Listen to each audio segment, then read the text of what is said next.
Posible bang maging bagyo itong low pressure area sa loob ng ating Philippine Area of Responsibility? Silipin natin yan.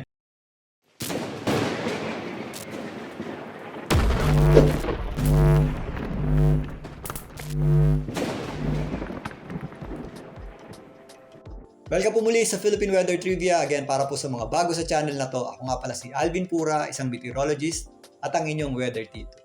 Ngayon, alamin natin kung posible bang maging bagyo itong binabantayan nating low pressure area sa loob ng ating Philippine Area of Responsibility. Ito pong low pressure area sa loob ng ating Philippine Area of Responsibility ay huling namataan ng Pag-asa sa layong 735 kilometers east o silangang bahagi ng Vira, Catanduanes kaninang hapon. Ito po ay wala pang direktang epekto sa anumang bahagi ng ating bansa, pero yung kanyang trough o extension, maging yung ating tinatawag na shear line ay nakaka-apekto na po sa ilang bahagi ng ating bansa. Dahil sa pinagsamang epekto ng ating trough, itong binabantayan nating low pressure area at ng ating shear line, asahan na po natin ng medyo mas maulap na panahon at posibleng scattered o kalat-kalat na pagulan.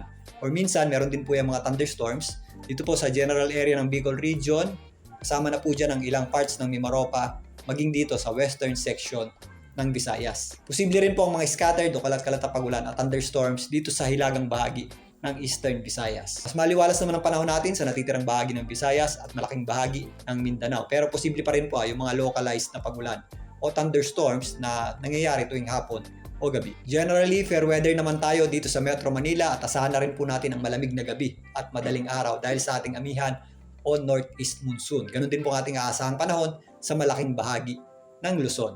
Ngayon, alamin natin kung posible bang maging bagyo itong binabantayan nating low pressure area sa loob ng ating Philippine Area of Responsibility.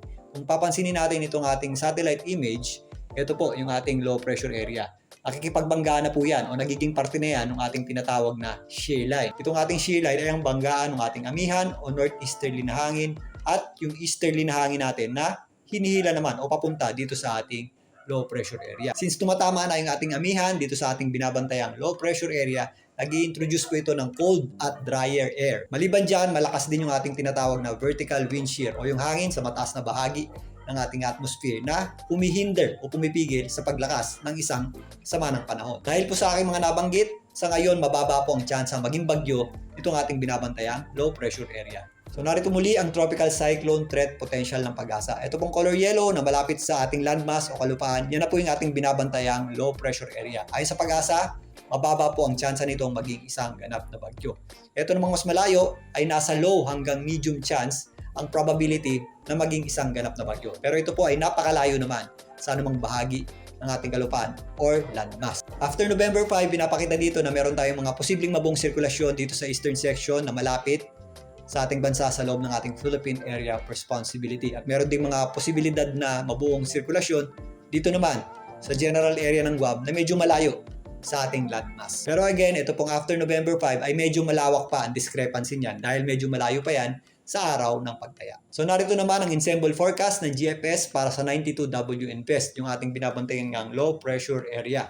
Pinapakita rin dito na mababa ang tsansa maging isang ganap na bagyo nitong ating binabantayang sama ng panahon. Pero may possibility ito na kumilos pa westward papunta dito sa general area ng Bicol region at eastern section ng Visayas in the next 2 days. Bagamat mababa ang tsansa maging isang ganap na bagyo nitong ating binabantayang sama ng panahon, kasama ng ating tinatawag na shear line, posible pa rin po itong magdala ng scattered o kalat-kalat na pagulan at thunderstorms dito sa general area ng eastern Visayas at Bicol region in the next 24 to 48 hours. So sa ngayon nga ay hindi natin inaasahang maging isang ganap na bagyo itong ating binabantayang low pressure area. Pero itong ating low pressure area, kasama ng ating shear line ay posible pong makaapekto sa ilang bahagi ng ating bansa in the next 2 to 3 days. Kaya sa mga magbabakasyon ngayong undas or dadalaw sa inyong mga yumaong mahal sa buhay, mag-ingat pa rin po tayo sa mga posibleng epekto ng mga pagulan dulot ng dalawang weather system na ito, gaya ng mga flash floods at landslides, particularly dito sa eastern section ng ating bansa.